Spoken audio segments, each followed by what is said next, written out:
On the program this morning. I appreciate it. Happy New Year to you. Joining me here with Andrea is Republican Congressman Darrell Issa of California, Chairman of the House Oversight and Government Reform Committee. In a few minutes, I'll also be speaking with Democratic Congressman Joaquín Castro of Texas. He's in San Antonio this morning. Congressman Issa, let me start with you. Back in May on this program, after the Independent Review Board came out with its conclusions about what had happened, you and I had the following exchange. I'd like to play it and then ask you about it now. The fact is, we want the facts. We're entitled to the facts. The American people were effectively lied to for a period of about a month. That's important to get right. Sure, and just want to be clear what you believe the lie was. This was a terrorist attack from the get-go. It was never about a video. Have you changed your mind based on the New York Times investigation? Were you wrong about that? Well, the New York Times, quite frankly, David Kirkpatrick did some very good work, but interviewing people in Benghazi after the fact, after the world has been told about this video, is really not real time. So we have seen no evidence that the video was widely seen in Benghazi, a very isolated area, or that it was the leading cause. What we do know is September 11th is not an accident. These are terrorist groups, some of them linked to or self-effacing or self-claimed as al-Qaeda linked. But I think David made before I go on, I wanted to make a very good point that David put out. Look, it is not about al-Qaeda as the only terrorist organization, any more than Palestinian Islamic Jihad or Hamas or Hezbollah. But but you said repeatedly that it was al-Qaeda, and the reason that matters is that you and other critics said the president specifically won't acknowledge it's al-Qaeda because it's an election year, and he wants to say that after bin Laden, it's been decimated and would make him look bad if it were al-Qaeda. Al-Qaeda is not decimated, and there was a group there that was involved that is linked to al-Qaeda. What we never said, and I didn't have the security look behind the door, that's for other members of Congress, of what the intelligence were on the exact correspondence with al-Qaeda, that sort of information. Those sources and methods I've never claimed.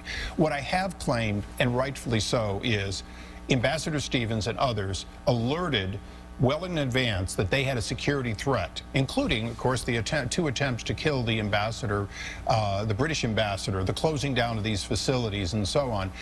On the day that the ambassador was killed, he said it was in a cable. It was not a question of when or if, but when there'd be an attack. So we had warning beforehand, and we, instead of increasing security, reduced security. Right. During the attack, 8.5 hours, we didn't launch so much as one F-16. There's a lot of questions about not what the military capability is today, which has been improved, but what the military capability and response was there and why there wasn't a greater attempt. But when you... And then lastly, there was this clear attempt, and Andrea said it very well, there was an attempt to put a bright spot, and maybe it was to cover up CIA activities, but they went out on 5 stations and told a story that was, at best, a cover-up for CIA, and at worst, something that cast away this idea that there was a real terrorist operation in Benghazi. And by the way, there's nobody from the U.S. government in Benghazi today. It is too dangerous to go there. Andrea, question on this? One point is that they were denying a CIA outpost in the initial days because it was still too dangerous and because we don't talk about intelligence. We still call it the annex officially. We still call it the annex. But to the point of why use the term al-Qaeda, because you and other members of Congress are sophisticated in this and know that when you say al-Qaeda, people think central al-Qaeda. They don't think militias that may be inspired by bin Laden and his other followers. So it is a hot button for political reasons from the administration's critics. But Andrea, it was accurate. There is a group that was involved that claims an affiliation with al-Qaeda. Now, al-Qaeda is not a central command and control. It was, in fact, a loose group that could take general statements and act on them. The important thing in our investigation, in the Oversight Committee investigation, where people have said under oath repeatedly they were not given the security they asked for in advance. They can't understand why there were not clear attempts to help them during those 8.5 hours. All right, but these are separate issues, Chairman. And then afterwards, the facts were not properly stated. The key question is, do you stand by that the administration lied about who was behind it and what initially happened, given this reporting? I think David Kirkpatrick very clearly says that the statements made were false and misleading. He says that in this report. I don't have to state anything. I'll stand, quite frankly, behind what the Kirkpatrick... Misleading based on the amount of information they had at the time. Isn't there a distinction between fog of war and an attempt to deceive?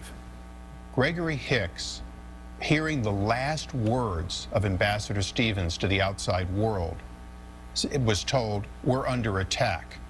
And under oath, when asked if the ambassador had seen a protest or anything else earlier, would he have reported it? He said, of course, yes. The fact is, people from this administration, career professionals, have said under oath there was no evidence of any kind of reaction to a video, and in fact, this was a planned attack that came quickly. That's the evidence we have by people who work for the U.S. government and were under oath. And again, the reporting today indicating that there was no evidence to be found of direct Al-Qaeda, core Al-Qaeda linked to all of this. This was clearly an attack, as people on the ground felt it was. Kirkpatrick doesn't have the classified information that Mike Rogers and others have, and neither do I. I have never asserted that there was... Classified information can also be based on incomplete information. It's real time. If intelligence were always right, we wouldn't have a lot of the oversight in this country we have. Initial reports are often wrong, are they not? What we know, David, is that the initial reports did not name this video as the prime cause. There was a small piece of information in a cable. They seized on it along with a lot of other information and chose to use that as a talking point. And Andrea, I think you hit it right on the head. If this was always about trying to deflect the fact that there was a large other facility, fine, but the administration should honestly say that. We've already had Director Clapper say, effectively, he lied as little as possible before the Congress. Mr. Chairman, didn't the administration's own review board, the independent review board, Admiral Mullen and Ambassador Pickering, come to the conclusion that the security failures you cited from Gregory Hicks and other witnesses were accurate? And it was a slamming report in terms of the security. It was a slamming report. My concern with that report is it doesn't go high enough. It doesn't go to Undersecretary Kennedy and others who had direct responsibility. But having said that, yes, they made it clear that they should have had security they didn't have. Admiral Mullen, in front of my committee, when asked if they had had a fast team like Yemen had or like Libya has today, would there have been an attack? And in his opinion, with those kinds of forces behind the walls, there wouldn't have been an attack. I want to turn to Congressman Castro just one minute. Before I let you go, I quickly want to touch on Obamacare, which is a big area of concern for you, especially at the Oversight Committee. Your colleague in the Senate, Senator Ron Johnson, told the New York Times this on Friday, and I want to put it on the screen. It's no longer just a piece of paper that you can repeal and it goes away. There's something there. We have to recognize that reality. We have to deal with the people that are currently covered under Obamacare. Some 400,000 in your state of California have signed up, have enrolled in Obamacare. Will Obamacare survive, whether you like it or not? Obamacare is a reality. Unfortunately, it's a failed program that is taking a less than perfect health care system from a standpoint of cost and making it worse. So the damage that Obamacare has already done and will do on January 1st, 2nd, and 3rd will have to be dealt with as part of any reform. Some of these things that the administration talks about as good are in fact large expansions in Medicaid. The fact that people well into the middle class are going to get subsidies is going to cause them to look at health care differently. Health care sort of in a third world way of, do we get subsidies from the government for our milk, for our gasoline, and, oh, by the way, for our health care. So as Americans, we're going to have to ask the question of, have we done anything to drive down the cost of health care? The answer obviously is no. We're going up.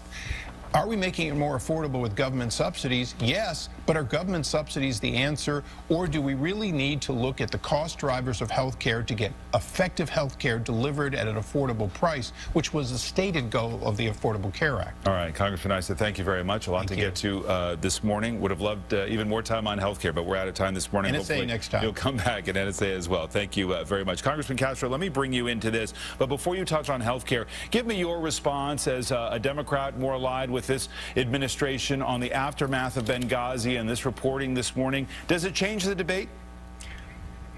Well, it certainly does, David, and I hope that Chairman Issa and others have learned a lesson from this. Chairman Issa and members of that committee crusaded for over a year on what was really a fairy tale, claiming that the administration knew that Al-Qaeda was involved and wouldn't admit it. And the fact is that when a tragedy like this happens, whether it's something like this or a mass shooting at a school, there's a lot of information that comes out at the beginning that later has to be verified. But the important thing is that Susan Rice and the administration were trying their best to level with the American people, and some of the information that came out early, although it may have been wrong, that was their best effort. Darrell Issa and others took that and crusaded against the administration in a way that I think has been a big distraction for the American people. Let me ask you about health care. The news this morning is that there have been 1.1 million Americans who have enrolled via healthcare.gov, a surge that we've seen in the last days and weeks.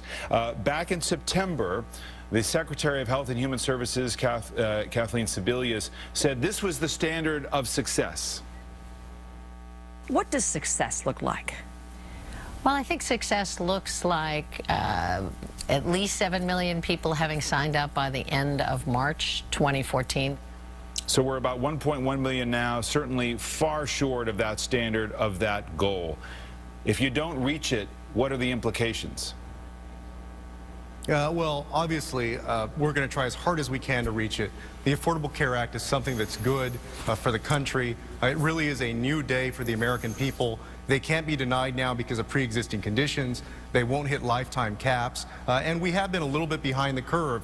But on Christmas Eve and the day just before that, there were about 1 million people that were either on the website or made a phone call to enroll. And so we've seen the numbers spike up incredibly since November 1st. Do you believe that the individual mandate will have to be delayed? Is that something worth considering?